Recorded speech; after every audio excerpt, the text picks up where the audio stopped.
သားမိမိတို့ရေမင်္ဂလာပါဆရာမကတော့ပထမတန်းသင်္ချာဘာသာကိုသင်ကြားပေးမယ်ဆရာမဒေါ်ဝေမူဦးပဲဖြစ်ပါတယ်ဒီနေ့သင်ပေးမှာကတော့ပထမတန်းသင်္ချာရဲ့အခန်း1ဖြစ်ပါတယ်သားမိမိတို့ပထမတန်းသင်္ချာစာအုပ်ကိုထုတ်လိုက်ရအောင်နော်ကဲမာတိကာကြည့်ပြအောင်မာတိကာမှာဆိုရင်သင်ခန်းစာ18ခုသင်ရမှာဖြစ်ပါတယ်အဲ့တော့ဒီတစ်နှစ်လုံးကိုသင်ခန်းစာ18ခုသင်ရမှာဖြစ်ပါတယ်သင်ခန်းစာ1အနေနဲ့ဒီနေ့သင်မယ့်သင်ခန်းစာ1ကတော့30အထိကိန်းများဖြစ်ပါတယ်ကဲစာမျက်နှာ1နဲ့2ကိုကြည့်ကြည့်ရအောင်နော်ဒီမှာဆိုရင်ပုံထဲမှာပြထားတယ်နော်ပုံထဲမှာပြထားတယ်ပုံထဲကအမျိုးတူပစ္စည်းတွေတဲ့ရေးကြည့်ကြရအောင်အဲ့တော့သားမိမိတို့အနေနဲ့KG တန်းမှာဆိုရင်သားမိမိတို့ကိန်းဂဏန်းလေးတွေသင်လာခဲ့တယ်နော်1ကနေ30အထိသင်လာခဲ့တယ်နော်ဒါဆိုရင်ဒီကိန်းဂဏန်းလေးတွေကိုဆရာမတို့ထပ်ပြီးတော့လေ့လာကြည့်ရအောင်ကဲပုံထဲမှာအမျိုးတူပစ္စည်းတွေရှာကြည့်ကြမယ်နော်ဘာတွေတွေ့ရလဲဟုတ်တယ်နော်ဘောလုံးတစ်လုံးတွေ့ရမယ်နော်ဘောလုံးတစ်လုံးတွေ့ရမယ်အဆက်လေးအနေနဲ့ကတစ်ဆက်တွေ့ရမယ်ဒီမှာဆိုရင်အကွက်လေးအနေနဲ့အဝါကွက်လေးတစ်ခွက်တွေ့ရမယ်နံပါတ်အနေနဲ့1လို့ရေးထားတာတွေ့ရမယ်ကဲနောက်ထပ်ဘာတွေ့ရသေးလဲဟုတ်တယ်နော်အဲ့တော့အုတ်ထုပ်လေးနှလုံးတွေ့ရမယ်နောက်ကိုဟုတ်တယ်ပိုးကောင်လေး3ကောင်တွေ့ရမယ်နောက်ကိုခဲတံ4ချောင်းတွေ့ရမယ်ပန်းဟိုးထဲမှာရောပန်းဟိုးပန်းဘယ်နှပွင့်လဲရေးကြည့်ရအောင်နော်ဆရာမတို့ရေးတဲ့အခါမှာဘယ်ဘက်ကနေပြီးတော့ညာဘက်ကိုရေးပါတယ်ဒါဆိုရင်ဆရာမတို့ကြည့်ကြည့်ရအောင်1ပွင့်2ပွင့်3ပွင့်4ပွင့်5ပွင့်ဟုတ်ပြီနော်အဲ့တော့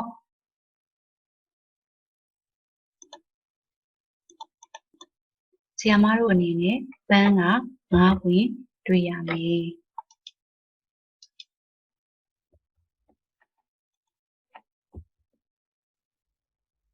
ဟုတ်ပြီနော်တကယ်ဒါဆိုရင်နောက်တစ်မျက်နှာထပ်သွားရအောင်ပါကဲအဲ့တော့စာမျက်နှာ3ရောက်သွားပြီနော်စာမျက်နှာ3မှာဆိုရင်တဲ့ကိန်းတွေကိုရေးကြည့်ကြမယ်တဲ့ဘာတွေ့လဲသားတို့သမီးတို့ရေဘောလုံးတစ်လုံးတွေ့ရမယ်ဟုတ်ပြီအဆက်လေးအနေနဲ့ရောတစ်ဆက်တွေ့ရမယ်နော်ကဲအဲ့ဒါဆိုရင်စာရေးကြည့်ရအောင်နော်ဟုတ်ပြီအဲ့တော့နံပါတ်1လေးရေးကြည့်ရအောင်နော်ကဲ1လေးရေးကြည့်မယ်နော်1ကိုရေးတဲ့အခါမှာဒီချိန်ကတော့ဆရာမကတော့ခဲတံက mouse နဲ့ကန်ရတာဖြစ်တဲ့အတွက်ကြောင့်မငြိမ်ဘူးဖြစ်နေမယ်နော်လှလှလေးရေးနော်သားတို့သမီးတို့ကတော့ကဲဒီကိုရေးကြည့်မယ်ဟုတ်တယ်ဒီလိုရေးမယ်နော်ဒီနော်နောက်တစ်လုံးလေးရေးကြည့်ပါဦးနော်ကဲအဲ့ဒါဆိုရင်နောက်တစ်ခုထပ်သွားရအောင်နောက်တစ်ခုကအုတ်ထုပ်လေးနှလုံးဒါဆိုရင်ရောင်စုံခဲတဲ့နဲ့တော့၎င်းခဲတဲ့နဲ့တော့၎င်းအဆက်လေးကိုနှလုံးပြည့်အောင်ခြေရအောင်နော်ကဲနှလုံးခြေပြီးသွားပြီဒါဆိုရင်စာရေးကြည့်ရအောင်နော်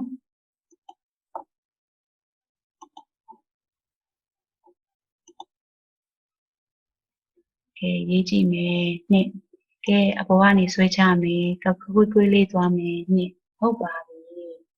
ဟုတ်ပြီနော်ကဲအဲ့ဒါဆိုရင်နောက်တစ်ခုသွားရအောင်ပိုးကောင်လေးဘယ်နှကောင်တွေ့လဲ3ကောင်တွေ့တယ်ဒါဆိုရင်ဆရာမတို့ဒီမှာဆိုရင်လည်းအကွက်လေး3ခွက်ပြည့်အောင်ခြေကြည့်ရအောင်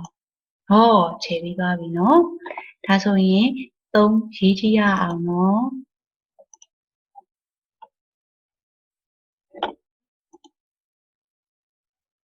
ကဲ3ရေးကြည့်ရအောင်ဒီဆရာမရေးတာမလားဘူးနော်ကဲနောက်တစ်ခေါက်ပြန်ရေးကြည့်မယ် ဟုတ်တယ်3ဟုတ်ပါပြီကဲနောက်တစ်ခုသွားရအောင်ခဲတံဘယ်နှချောင်းတွေ့လဲ4ချောင်းတွေ့တယ်ဟုတ်ပြီဒါဆိုရင်အဆက်လေးကိုလည်း40ပြည့်အောင်ချိန်မယ်နော်ဒါဆိုရင်40ချိန်မယ်နော်ကဲနောက်ထပ်ကောနော်အဲ့တော့ပန်းပွင့်ရောဘယ်နှပွင့်တွေ့လဲ5ပွင့်တွေ့တယ်ဒါဆိုရင်အဆက်လေးကို50ပြည့်အောင်သားတို့သမီးတို့ခြေကြမယ်နော်ကဲအဲ့ဒါဆိုရင်4နဲ့5ကိုတော့ဆရာမကရေးပြလိုက်မယ်နော်ကဲ4ရေးပြီဟုတ်တယ်နော်ဝိုင်းဝိုင်းလေးရေးမယ်နော်ဝိုင်းဝိုင်းလေးရေးပြီးတော့ခြေထောက်လေးဆွဲချမယ်5ကြည့်ရအောင်နော်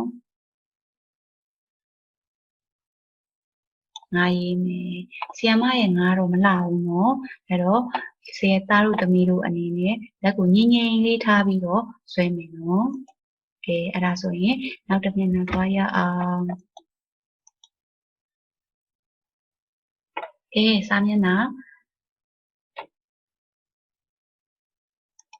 စာမျက်နှာ4ရောက်သွားပြီနော်စာမျက်နှာ4မှာဆိုရင်တဲ့ဘယ်လောက်ရှိသလဲတဲ့ဟုတ်ပါပြီကိန်းဂဏန်းတွေကိုအရေအတွက်တွေရေးကြည့်ရအောင်ကဲအောက်မှာရေးထားတာ2ဆိုရင်2ရှိရဲ့2ကောင်ကို2ကောင်ကိုဝိုင်းရမယ်ဟုတ်ပြီကဲနောက်တစ်ခုက4ဆိုတော့ဝိုင်းလိုက်ပါပြီဟုတ်ပြီ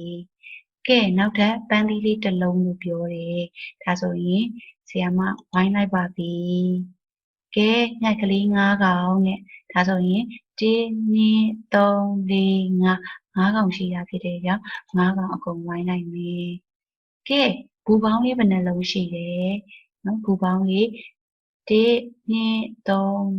5ဒါပေမဲ့ဆရာမတို့3လုံးပဲလိုချင်တာဖြစ်တဲ့ကြောင့်3လုံးကိုဝိုင်းလိုက်ပါပြီကဲဒါဆိုရင်၄ချိန်ကခါဝေးကိုလည်းလုပ်ကြည့်ရအောင်နော်အဲ့တော့နနသီးဘယ်နှလုံးရှိလဲနှလုံးရှိတယ်ဒါဆိုရင်နှစ်လေးရေးကြည့်မယ်ဟောပါပီလေးပေါ့နော်ခွေးလေးရောဘယ်နှကောင်ရှိလဲ4ကောင်ရေးမယ်နော်4ရေးမယ်နော်ကဲဒီမှာဆိုရင် strawberry ဘယ်နှလုံးရှိလဲရေးမယ်နော်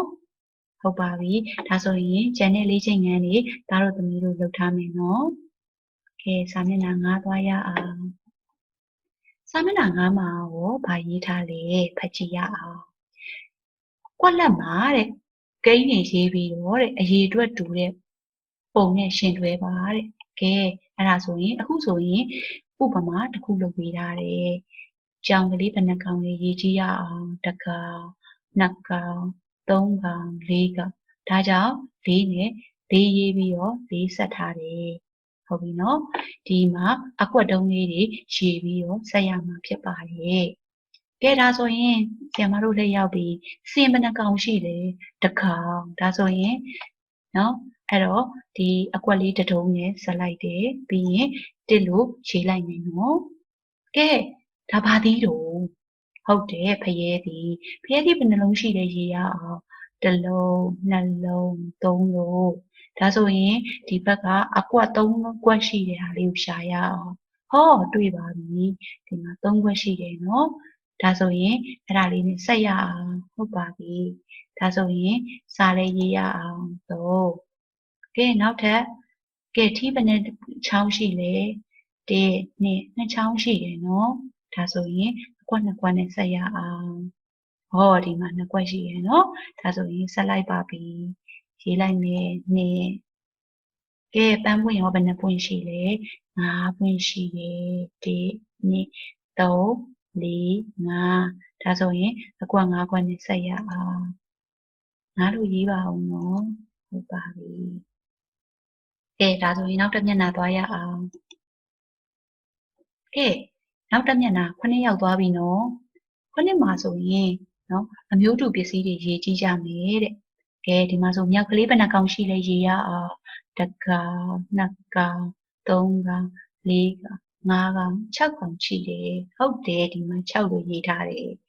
ရုံရောဘယ်နှကောင်ရှိလဲတစ်ကောင်နှစ်ကောင်သုံးကောင်လေးကောင်5ကောင်6ကောင်9ကောင်ရှိပါတယ်ဟုတ်တယ်က ကဲပြားရောဘယ်နှကောင်ရှိလဲတစ်ကောင်နှစ်ကောင်သုံးကောင်လေးငါး6ခု8ကောင်ရှိတာကိုတွေ့ရမယ်နော်ဟုတ်တယ်ကဲနောက်တစ်မျက်နှာရောက်သွားပြီဟောငှက်လေးဘယ်နှကောင်ရှိလဲရေးကြည့်အောင်တစ်ကောင်နှစ်ကောင်သုံးကောင်လေးကောင်ငါးကောင်6ကောင်9ကောင်10ကောင်9ကောင်ရှိတယ်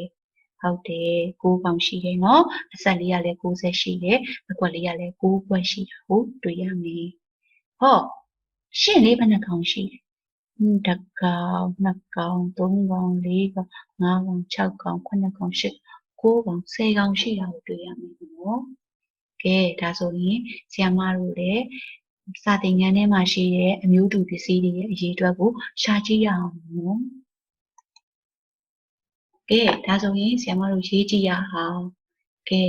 ကိန်းတွေကိုရေးကြည့်ကြမယ်နော်ဒီမှာဆိုရင်တစ်ပင်ဘယ်နှပင်ရှိလဲဟုတ်တယ်6ပင်ရှိတယ်ဒါဆိုရင်အကွက်လေး6ကွက်ပြည့်အောင်ခြေရအောင်ဟော6ကွက်ပြည့်ပါပြီဒါဆိုရင်ဆရာမတို့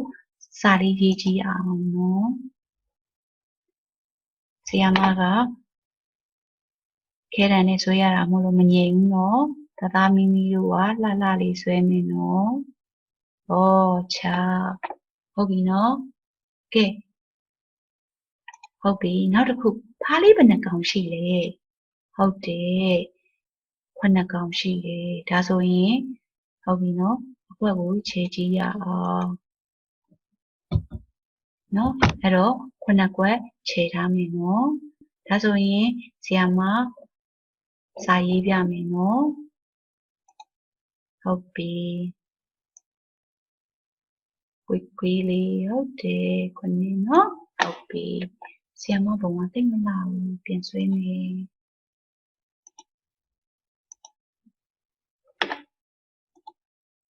ဆရာမဘုံကသိမလားဘူးနော်ပြန်ဆွေးမယ်နော်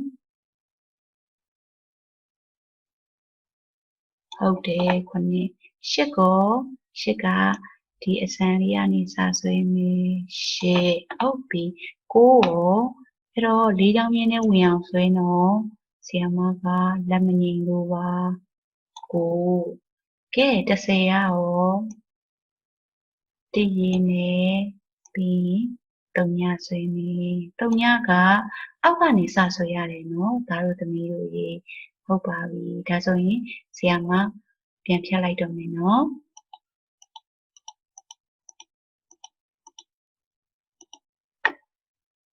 ဒါဆိုရင်နောက်တစ်မျက်နှာသွားရအောင်ကဲဘယ်လောက်ရှိသလဲတဲ့ဒါပါသေးလေသားတို့သမီးတို့ရေမင်းကိုတီနော်အဲ့တော့မင်းကိုတီစားဘူးကြလားဟုတ်တယ်တချို့ကစားဘူးလေတချို့မစားဘူးနော်မင်းကိုတီကတရားနဲ့မတည့်ဘူးဒါကြောင့်တချို့မိဘတွေကမကြွေးကြဘူးတချို့ဖေဖေမမေတွေကမကြွေးကြဘူးကဲအဲ့ဒါဆိုရင်ရေးကြည့်ရအောင်1လုံး2လုံး3လုံး4လုံး5လုံး6လုံး9လုံး10လုံးရှိတယ်ကဲဒီမှာတော့ဗာရေးထားလဲ10ရေးထားတယ်နော်ကဲနောက်တစ်ပုံကြည့်ရအောင်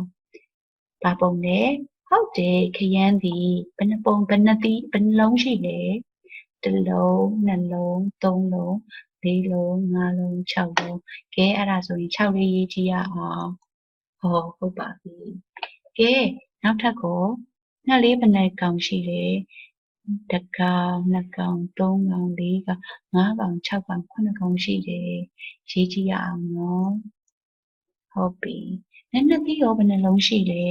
1လုံး2လုံး3လုံး4လုံး5 6လုံး9လုံး10လုံး9လုံးဟုတ်တယ်ရေးကြည့်ရအောင်နော်ဟုတ်ပါပြီကဲဟော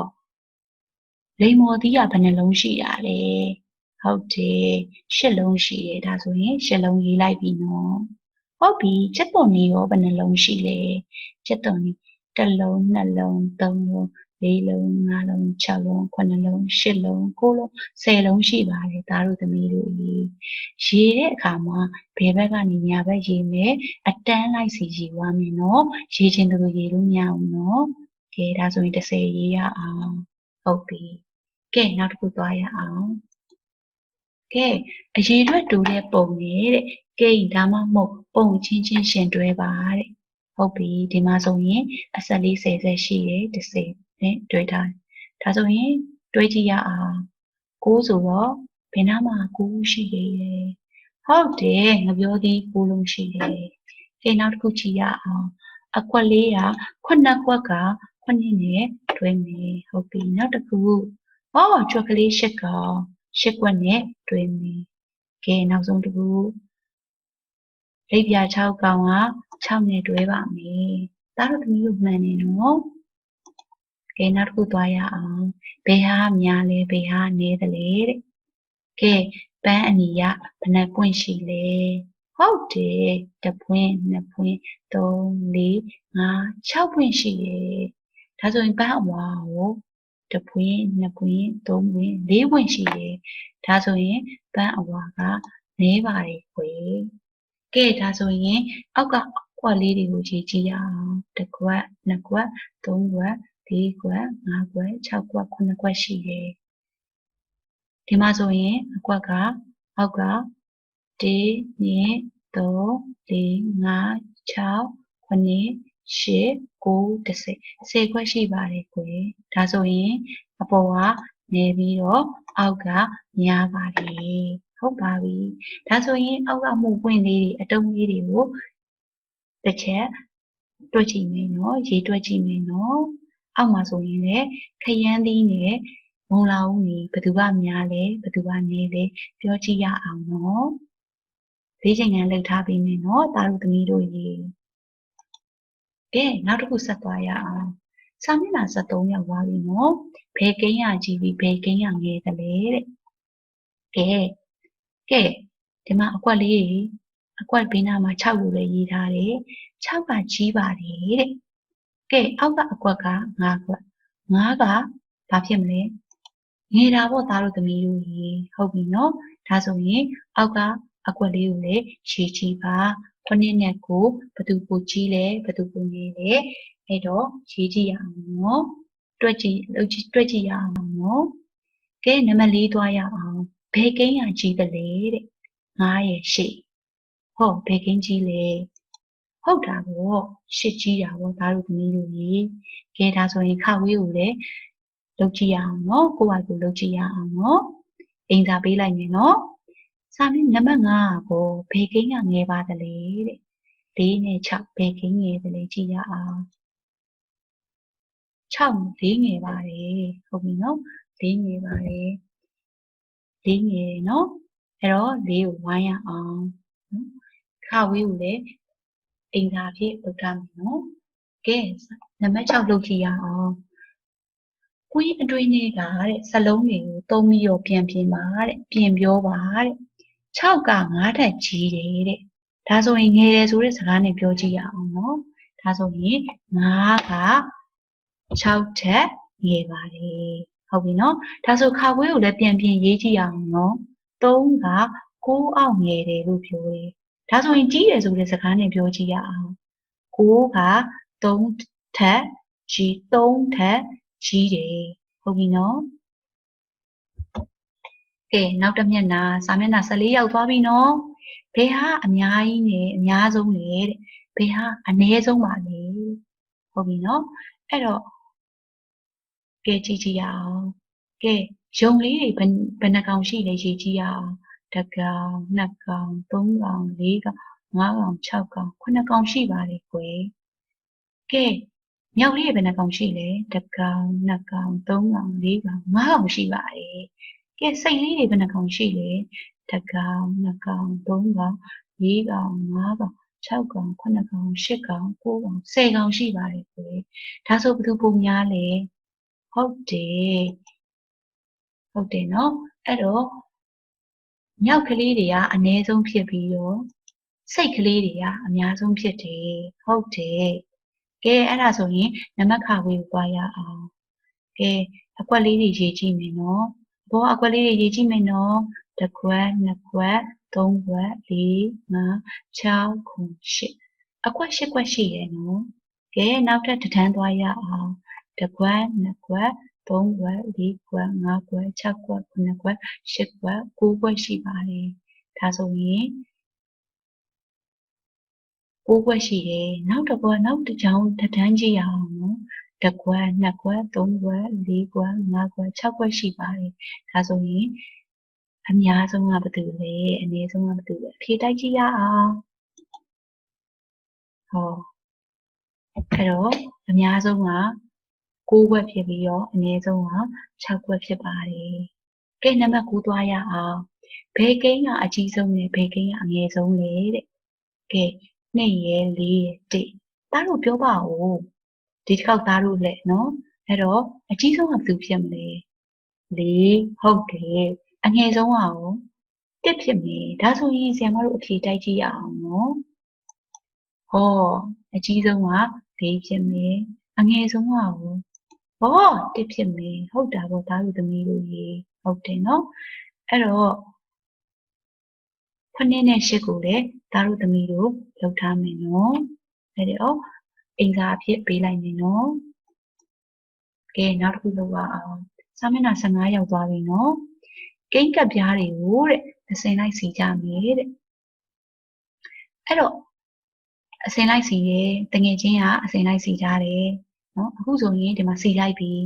ကဲရေးမယ်နော်ဒီမှာဆိုရင်1 2